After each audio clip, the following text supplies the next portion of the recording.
Guys, what time is it? Well, actually, it's 3:15 p.m. in Scotland, 9 a.m. in Wisconsin. Is that where you are, Michelle? Madison. Yep. Madison, Wisconsin. So I don't know if any of those times are technically wine o'clock, but you could maybe argue that any time is wine o'clock. But here on Extra Shot, it's wine o'clock with my guest today, Michelle Wildgen. Michelle is the author of Wine People. It was my summer read. I told her it had a very special place because I brought it on vacation, which, that's like a high bar for me in terms of books that I read. And I loved it. It tells the story of two women, Thessaly and Ren, who are deep into the wine industry, forging friendships and alliances. And it's just a fabulous story. So when I wanted some wine advice, I invited Michelle to be on the podcast. So Michelle, thanks for being here today. Well, thank you for having me. And at least one of the winemakers that I researched referred to a breakfast wine. So, you can start with that. That exists? Apparently so, yeah. Okay, our next session of this is going to be top 5 breakfast wines because that's clearly something I need in my life. Yeah. But you're going to give us some wine advice today. So what do you got for us, Michelle? Well, I'm going to talk about five of my favorite wines. And so here's the thing, I don't have a wine that I love more than any just on its own merits, because it all depends to me on what time of year is it? What am I eating? What is the mood? Because there's very few, just a well-made wine that I'm just not going to enjoy in some capacity or another. However, there are a bunch of wines that just have personal meaning to me. So I thought I would just talk about those and say why. And then if hopefully people are moved to try them, then, I hope they would enjoy them. I love it. I think we should actually have a stamp card. If you try all 5, you get a prize. Maybe we'll do that. Yeah. You get a copy of Wine People with my little wine glass stamp that I bought. Exactly. And you get drunk. So great. Yeah. You get all the things. Yeah. Everything you could want, and the hangover for free. It's Perfect. all good. All right, so let's see here. So my first one is just going to be champagne, but I will also allow any kind of bubbles. I'm not a huge Prosecco person. I love Cava more because I like it more on the dry side, but you know what? You do you. I believe in all of us enjoying the stuff that we enjoy. And the reason that I bring that up is that when I went to work for a restaurant in my 20s, because I wanted to learn about food and wine and I didn't know anything about it. So I was like, I'm going to go to the best restaurant I can and hopefully they'll teach me. And it turned out to be the kind of place that really did. And it had never occurred to me that you could start any and all meals with a glass of champagne. I thought it was you can only drink champagne when something special is happening. Right. It's not just here it is. It's a Wednesday night. I'm having a glass of champagne. And I just found that to be the most wonderful, festive, lovely way to approach life. And I feel like in many ways that restaurant job changed my life and how I live it. And so champagne or cava or any just wonderful, dry, enjoyable kind of bubbles, I recommend. And I think you all should too. 2 thumbs up. Definitely in agreement with that. Right? People are delighted to hear me say that because they're just I do want to drink champagne all of the time. And so I'm just let me be yet another voice telling you that you can. Yes. So my next one is dry French rosé. And I think about this because I had forgotten about this because now rosé is so huge, right? It has gotten so big that it literally changed the wine selling business. It used to be that summertime was the dead time for wine sales. They were just fine, we just won't make money in the summer.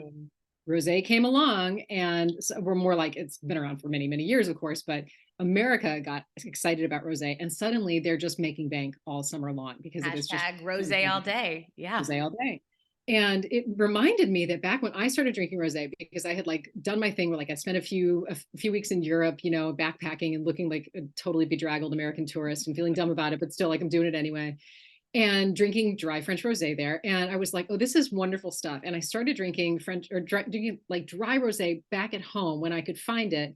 And it was still embarrassing. You still were kind of being it's not White Zin, it's not blush. I'm drinking it's a very different kind of rosé. But then you also didn't want to be such a try-hard that you felt the need to explain that to people. Right.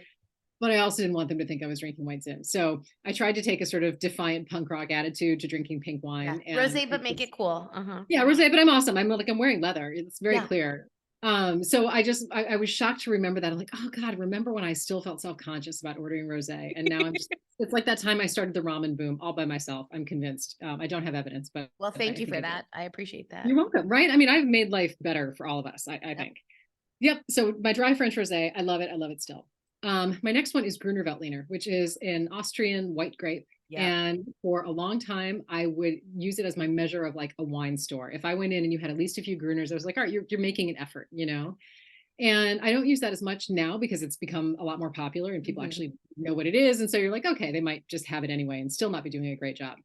But I fell in love with this because I love this sort of, it's really changeable. I've had Gruners that smell strongly of like grapefruit. And then I've had ones that are completely different. They go well with asparagus, which nothing else does. It's like it's known as the only varietal you can have with asparagus.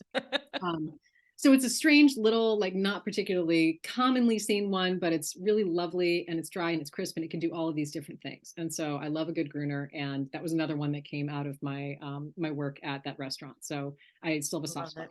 Yeah. I was in Austria and the Austrian lakes last summer on I've vacation, never and been to oh my Austria and God, I well, want to it go. was It's gorgeous. amazing. Vienna was amazing.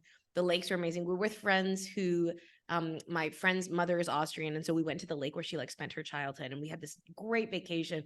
But every single restaurant we went to without fail, we would be like, what would you recommend for wine? And every single person was like, have you tried the Gruner? We were like, yes, we've been drinking it for like 8 days straight. But you're right. It has a lot of different levels to it. It was delicious. But every time I see a Gruner, I'm like, have you tried the Gruner? Of So course we are you will familiar try with Gruner? You might not be. Apparently, there's a winery in Michigan that is growing and making a Gruner now. it. Which because like where I am in Madison and Wisconsin in general, like we're on the same sort of latitude as a lot of Northern Europe, and so the things like these German and Austrian varietals went really well with the food that we grow and eat here. So Ooh. another little thing I learned.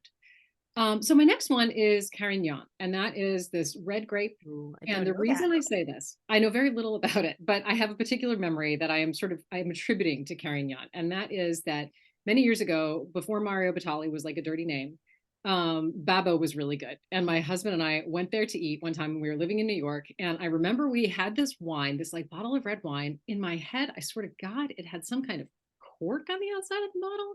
And then I'm like, was I just wasted? I don't know.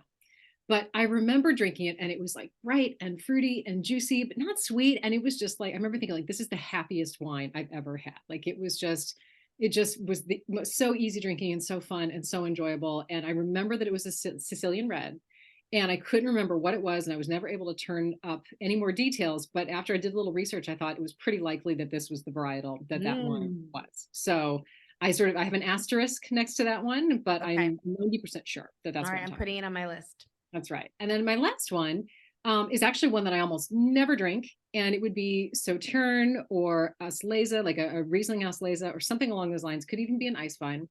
And that is Sweet, because sweet, this is, sweet. That's my favorite kind of wine. I actually don't like sweet wines, but I like them in one context. I like them with cheese or with foie gras.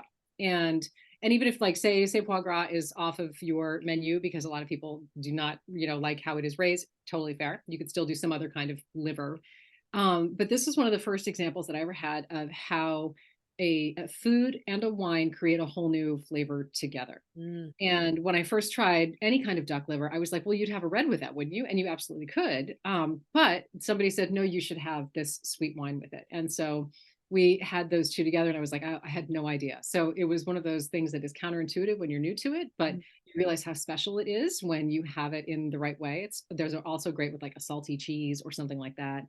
And I just really enjoy those. And the last little story that I always like to tell about Sauterne is that years ago I was having a big cheese dinner because I'd ordered a bunch of cheese from France, as one does. Great. Great. Um, well, and I didn't have any money. This was like me sharing all my money with my friends because we'd found out you could get raw milk cheese on the internet and have it shipped to you straight from France. And we were like, okay, we don't have any cash, but we'll do this.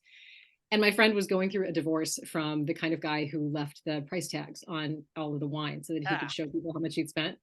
And so she said, take a bottle of the most expensive wine in here and enjoy it with your dinner. And so it was a Sauterne, and we had it with some Roquefort, and we had it with a few other things, and it was expensive, and it was delicious. good. He can suck it, that guy. That's Yeah, um somewhere he was probably like, "Where's my Sauterne?" gone. Yeah. Michelle, this has been amazing and also reinforced for me the fact that I'm pretty sure we need to go on vacation together or at Oh least yeah, to dinner yeah. because I think we like to drink all the same things. Wine People is available at bookstores everywhere. You can get it on mybookshop.org. And it is such a great book. I couldn't recommend it more highly. Michelle, thank you so much for coming on today. Thanks for having me, and thanks for all the kind words about wine people. It was a lot of fun.